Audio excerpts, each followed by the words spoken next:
1, 2, 2. Je la sens pas cette histoire, je vais refaire 50 fois les trucs.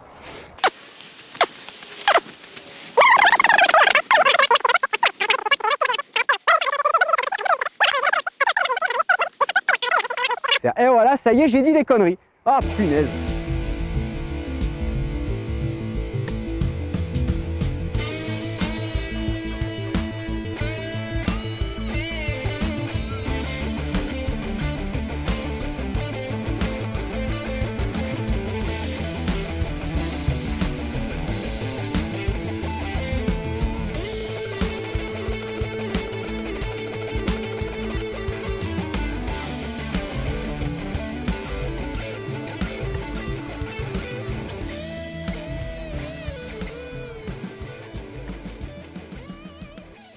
Bonjour les amis et content de vous retrouver sur Passion Autosport du Var pour ce nouveau reportage. Alors aujourd'hui, regardez le cadre féerique dans lequel nous sommes. Nous sommes au Château Goldbert et je vais en profiter pour remercier Clémence et Grégoire de nous inviter dans ces lieux qui sont juste magnifiques. Merci à eux, je vous invite par la même occasion à découvrir sur internet donc Château Goldbert au Canet des Morts pour découvrir cet endroit, pour des mariages, des réceptions, cérémonies, c'est juste un endroit féerique. Aujourd'hui, on va parler d'une marque qui me tient à cœur, c'est la Subaru Impreza.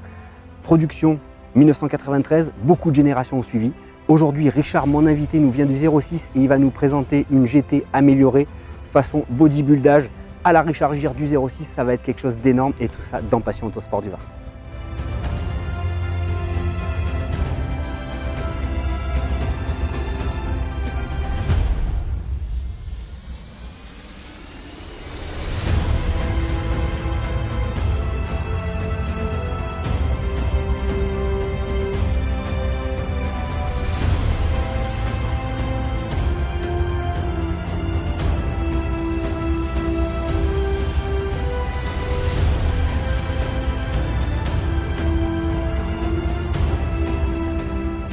Bon Richard. Bonjour Mathieu, Alors, enchanté de faire ta connaissance. pareil, depuis le temps qu'on doit se voir. Tout à fait. Donc Richard nous vient du 06 et aujourd'hui tu vas nous présenter donc la Subaru GT Turbo. La tienne, elle a pris des petites pilules bleues, elle est bodybuildée comme pas possible. Avant de parler de ton auto, tu vas me dire le fil conducteur de cette passion. Comment t'es venu l'amour pour toi qui est aujourd'hui une tradition de la Subaru? À l'époque, j'ai commencé les rallyes en 87. Je courais en Samba Rally et quand elles sont sorties, elle m'a toujours plu et je me suis dit un jour, il faut que j'en ai une. Et bon, j'ai eu l'occasion d'en acheter une. Et après, bon, quand j'ai vu la 22B et après le WRC, elle m'a toujours plu. J'ai dit, il faut que j'arrive à faire ce style-là de voiture. Et quand ils ont sorti les kits et tout, j'ai dit, c'est l'occasion d'en faire une. Alors toi, ça fait combien de temps que tu la possèdes? Ça va faire, un petit 14 ans. 14 ans ou 15 ans. Ouais. Quand tu achètes cette voiture, elle est entièrement d'origine? D'origine. Bon, non, il a mis déjà les gros freins, tout ça. Ils y étaient les gros freins. Et les amortisseurs de Bechstein. Et sinon, après, elle était d'origine.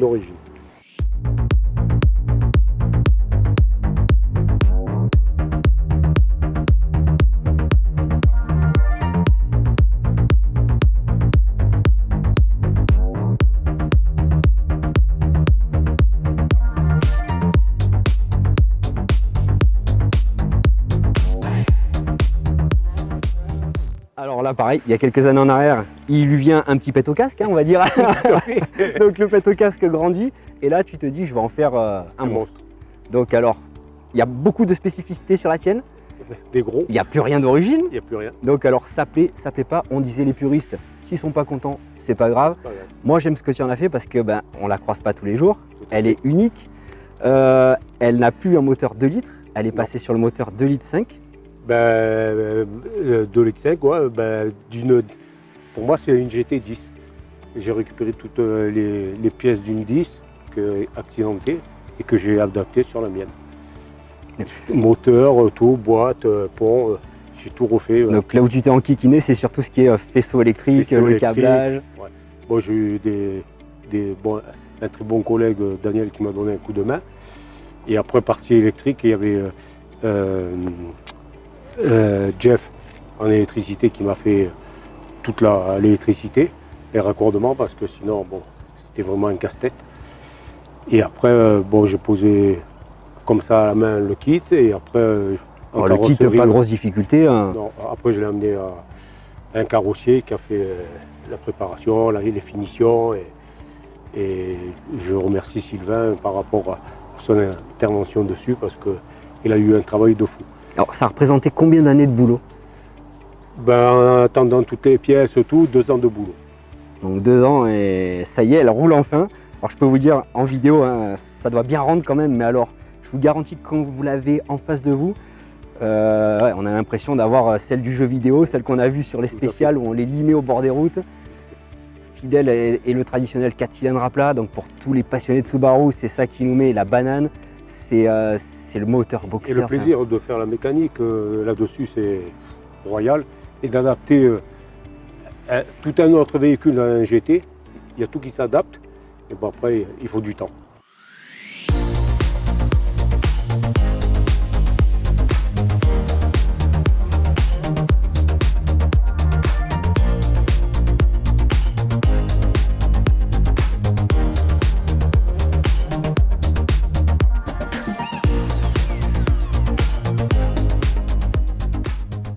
Alors dans l'histoire de la Subaru, donc la Subaru a été commercialisée en 1993. Il y a eu le 1,6 litre, 1,8 litre, 2 litres. Après, il y a eu plusieurs appellations. Donc dans les années 2000, la STI 7, Ouais. 8, 9, 8,5. Là, il y a 8,5. ouais. La 9. La 9. On a la 10 et la 9 d'ailleurs qui sont avec nous aujourd'hui. Donc Hervé et Eric qui nous ont fait un plaisir de nous accompagner pour cette journée. Tout à fait. La 11, la 12, et après pour l'instant Subaru on ne sait pas trop ce qui va en devenir, les constructeurs sont en train de passer beaucoup à l'hybridation. On verra ce que la Impreza nous réserve dans ces vieux jours. C'est dommage parce que c'est quand même une très belle voiture. Ouais, et puis la base de ce truc c'est vraiment la sonorité du 4 cylindres à plat. C'est juste magique. Il vous prend, tu passes dans un tunnel, il te prend au trip, il te prend les poumons comme si tu avais un bassiste qui joue à côté de toi. Enfin, c'est juste excellent. C'est une voiture mythique, ça restera toujours une voiture mythique. Ah c'est clair. Donc alors après on sait que les prix sur les GT Turbo sont en train de grimper comme pas possible. Très compliqué d'en trouver en dessous de 15 000 €. Ça va être... donc faut vite commencer à aller les chercher. Ouais, et de les garder parce que sur après des séries limitées.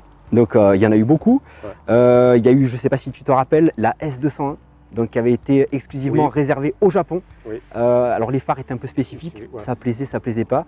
On a eu la 22B, bien évidemment, introuvable. Et je ne sais pas combien ça peut valoir aujourd'hui, mais on est bien dans les 40 000 €, je pense. Oh, plus que ça, peut-être même. Ouais. Qu'est-ce qu'on a eu? La P1. La P1. Et bon, tu arrives à trouver en Angleterre. Il y en a quelques-unes là. Après, c'était que des conduites à droite, hein, je crois, en plus. Ouais. Donc, et puis après, c'est d'autres générations. Hein, donc, on est plus sur des Subaru modernes, mais qui procurent autant de plaisir. C'est un gros plaisir. Richard, on va faire, comme tu connais un peu l'émission, on se fait un petit tour de caisse. Tu nous présentes l'extérieur, les modifications, on fera l'intérieur. Le moteur, je ne sais pas si on va pouvoir l'ouvrir avec la rampe de phare. On va peut-être. Oui, on pourra. Alors, on verra si c'est pas trop un pataquès à enlever.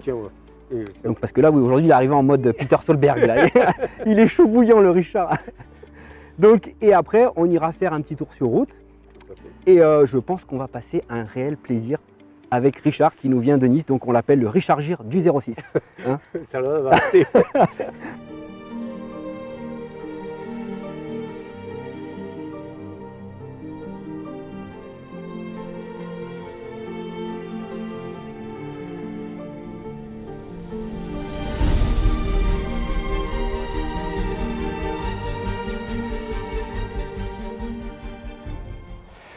Je vais vous présenter ma GT. Alors, on va faire le devant. Le pare-choc a été tout changé, un pare-choc de 22B.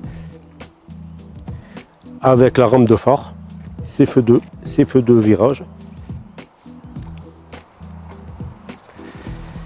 Et de WRC. Le kit large, alors, comprend les ailes avant, la portière arrière, et l'aile arrière.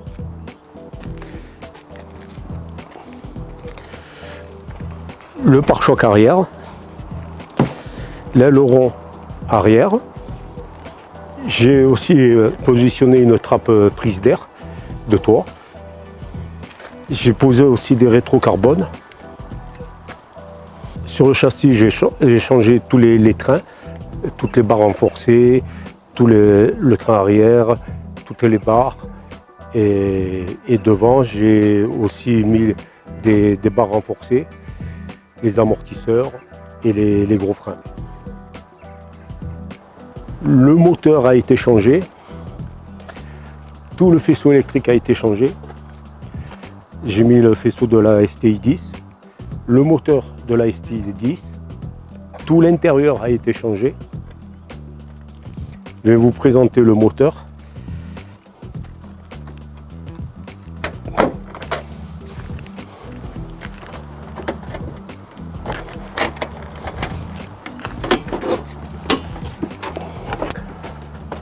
Alors, voici le moteur d'origine d'une STI 10. Il s'adapte très bien. Radiateur en alu, gros radiateur alu, deux ventilos et tout marche bien.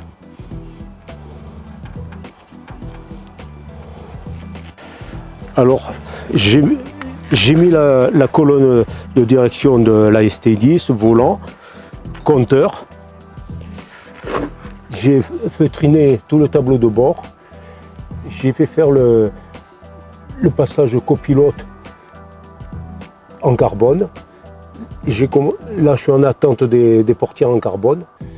Après, j'ai fait l'arceau que j'ai boulonné. J'ai installé le frein à main hydraulique.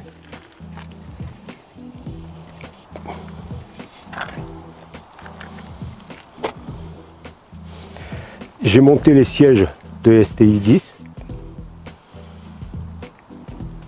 À l'arrière, j'ai démonté la banquette arrière. Je me suis fait une plaque en carbone pour fermer le coffre, la séparation.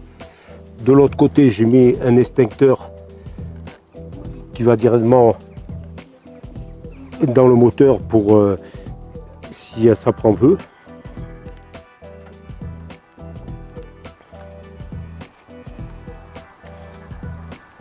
Bon Richard, je t'appelle Colin Macré ou pas? Richard Gir. Ça va rester ça, Richard Gir. Donc dans le 06, pensez-y, Richard Gir, c'est le Subaru Man. Subaru Man. Voilà. Bon allez, moi j'ai envie de l'essayer, hein. J'ai envie d'aller faire un tour avec toi. Et puis voir un peu, ça m'a rappelé de bons souvenirs parce que tu sais que la marque Subaru chez moi aussi c'est un peu une passion, j'en ai eu quelques-unes et puis bah, c'était du passé. Mais j'y reviendrai avec un petit GT. Pour l'instant, moi j'ai envie d'essayer celle-ci, donc on y va. Et puis ben c'est parti, mon kiki. Oh, alors faut plus être vieux là-dedans. T'arrives encore à rentrer toi, malgré ton grand âge. Allez. Alors le démarrage sans clé. Alors ça c'est quand même quelque chose d'énorme. C'est un GT et à la base on a un démarrage à clé. Ben non, là il n'y a plus. Allez, vas-y mon Richard Gir, fais-nous rêver.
Rapla, mais mon Dieu, qu'est-ce que c'est que du bonheur. Alors, dis-nous ce que ça te procure comme sensation cette Subaru. La sensation, c'est ça a poussé, 300 chevaux d'origine et sa tenue de route, incroyable. Alors toi Richard, il y a un truc qu'on n'a pas parlé tout à l'heure sur ta Subaru, donc tu as un pont piloté. Tout à fait. Donc tu as dû greffer, alors on va essayer de regarder le système. Le ballon avec la manette là, plus ou moins. Donc ça te permet d'envoyer plus de motricité à l'arrière ou à l'avant, c'est ça? Tout à fait. Donc le frein main hydraulique, on l'a vu. Là où est-ce qu'il y a un endroit dans l'habitacle qui t'a enquiquiné plus que d'autres? Non.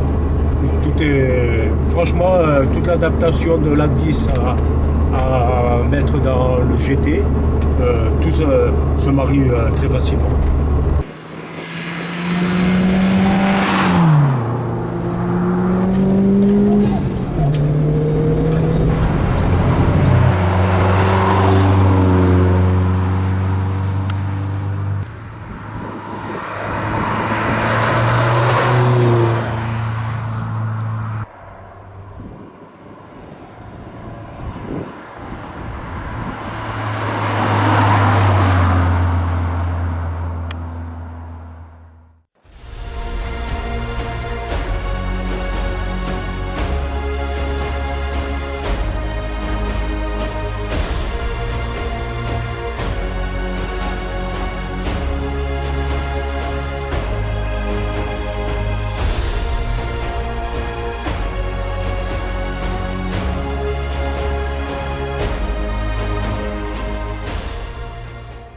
Richard, merci pour ta passion. Je me suis régalé, j'ai passé une superbe après-midi.